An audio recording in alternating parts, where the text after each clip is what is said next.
যারা নৌকা বা বাংলাদেশ আওয়ামী লীগের রাজনীতিতে সম্পৃক্ততা ছিল বিগত সময়, তাদের একটা জিনিস স্বীকার করতে হবে যে তাদের পতন হয়েছে। এই জিনিসটা যখন তারা স্বীকার করবে বা বুঝবে, তখনই তারা কিন্তু ভোট নির্ধারণ করতে পারবে যে বাংলাদেশের ভালোর জন্য বাংলাদেশের ভালোর জন্য কোন জায়গায় তারা ভোট দেবে। তো এখন আপনার চিন্তা করতে হবে যে আপনার এলাকা ভিত্তিক কোন প্রার্থীটা আপনার এলাকার জন্য যোগ্য।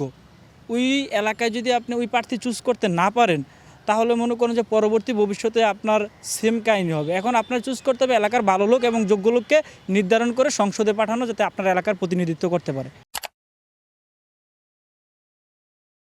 একটি আসনে অনেকগুলো প্রার্থী থাকে, তো সবসময় আমি তো আমার ভোটটা আমিই দিব। তো সেখানে আমি আমার প্রার্থী বাছাই করি, তো পরবর্তীতে সে নির্বাচিত হয়ে যদি সে দুর্নীতি করে, তো সেটার দায়ভার আমার না। তো আমি তো তাকে সংসদে পাঠাচ্ছি সে যাতে দুর্নীতি না করে কিংবা আমার আমার পক্ষে কাজ করে এবং আমার এলাকার উন্নয়ন করে। কিন্তু সে যদি অতি উৎসাহিত হয়ে সংসদে যায়, সে যদি দুর্নীতি করে, সে সে সম্পূর্ণ দায়ভারটা তার নিচের। আমাদের কিন্তু একটা স্বভাবগত বিষয় বাঙালিদের, যে আমরা দেওয়ার আগে এক হিসাব, দেওয়ার পরে আরেক হিসাব। এটা সব ক্ষেত্রে, এটা নির্বাচন না যে আমরা কোনো কেউ থেকে আপনি যদি ঋণও বলেন, আপনাকে কেউ ঋণ দিয়ে দিলে ওই সময় তারা আবার ফোন ধরি না। আমরা বাঙালিদের একটা স্বভাবগত সমস্যা আছে। তো প্রার্থীদের এই জায়গা থেকে বেরিয়ে আসতে হবে, কারণ তারা যেহেতু আমাদের প্রতিনিধিত্ব করছে, তারা যেই কথাটুকু রাখতে পারবে সেই কথাটুকুই বলা উচিত। তারা অতি বহির্প্রকাশ করতে গিয়ে দিন শেষে যে জনগণের ভোট হারাবে, জনগণ যে বোঝে এখন আর কথা বা মুখের ফুলজড়িতে ভোট হবে না, কাজে ভোট হবে, এটা জনগণ বুঝে গেছে। তাই উচিত যে যারা যোগ্য তাদেরকে প্রার্থিতা করা এবং সঠিক কথা বলা। বেশি কথা রাজনীতিতে এখন বলাটা হচ্ছে মানুষ ভালোভাবে নেয় না।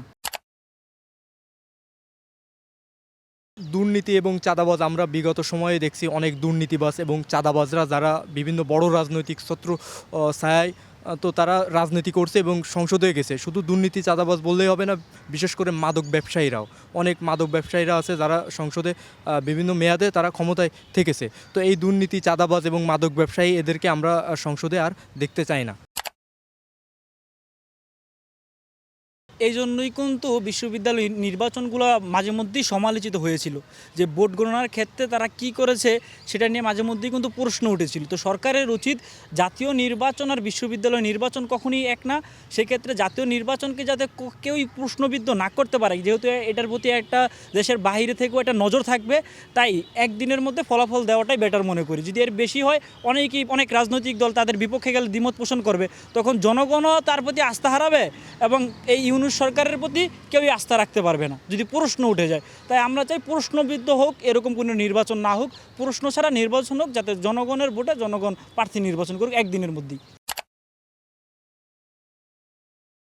করে বাংলাদেশের জনগণ পুলিশের প্রতি একটু, পুলিশ বাহিনীর প্রতি একটু তাদের আস্থা হারিয়ে ফেলছে। সেক্ষেত্রে অন্যান্য যে বাহিনী আছে, বিজিবি, র্যাব এবং আপনার সেনাবাহিনী, তো নির্বাচনের টাইমে এই বাহিনীগুলো যদি পুলিশের সঙ্গে একসঙ্গে কাজ করে এবং আমাদের বাংলাদেশে বড় একটা আনসার বাহিনী আছে, তো সেক্ষেত্রে আমার মনে হয় না নির্বাচনে কোনো, যদি সেনাবাহিনী ঠিকভাবে কাজ করে পুলিশের সঙ্গে, তো কোনো ধরনের অসুবিধা হবে বলে আমার মনে হয় না। এবং বাংলাদেশের জনগণ সেনাবাহিনীর প্রতি সম্পূর্ণ আস্থা আছে।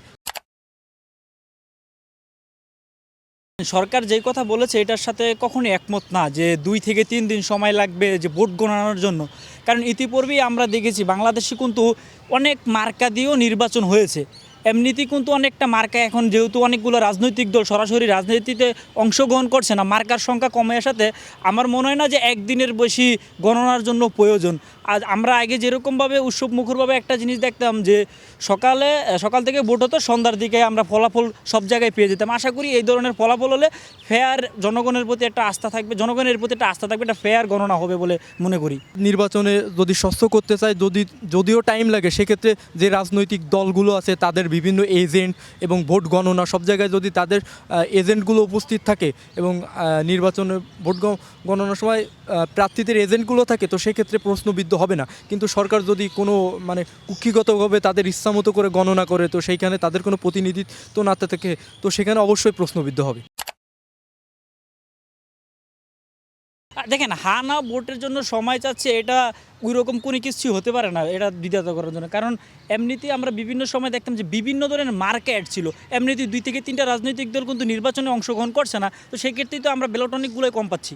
এই জায়গায় হানা ব্যালটের জন্য যে আপনারা একটা উদাহরণ সৃষ্টি করে দিবেন, আপনারা কিছু সংখ্যক আপনাদের সরকারি লোক বেশি লাগান যাতে একদিনে ফলাফল আসে, কারণ যেটা নিয়ে প্রশ্নবিদ্ধ হবে সেই জায়গায় না গেলেই তো হয়।